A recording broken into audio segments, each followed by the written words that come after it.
Magandang tanghali, kabukid. Last time na, nagluto tayo ng lechong paksiw.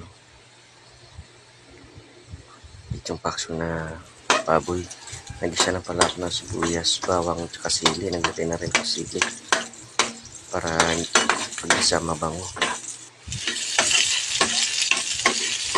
Tapos mamaya ilagay ko na po rin po yung karne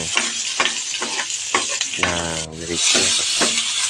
Lalagyan din natin ng Mang Tomas, suka, at konting asukal din na matamis.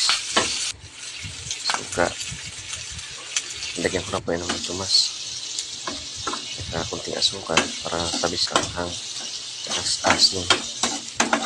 Yan po, napakasarap yan. Lagyan ko na rin po ng laurel, daw ng laurel, tsaka paminta, at nilagyan ko na rin ng pampalasa, magic sarap at konting asin. Yan po, paluto na po. Nilagay ko na po rin yung sili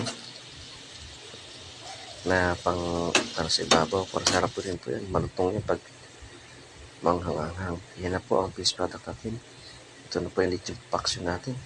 Mga kabukid, tara po, kain na tayo. Happy lunch time po sa ating lahat.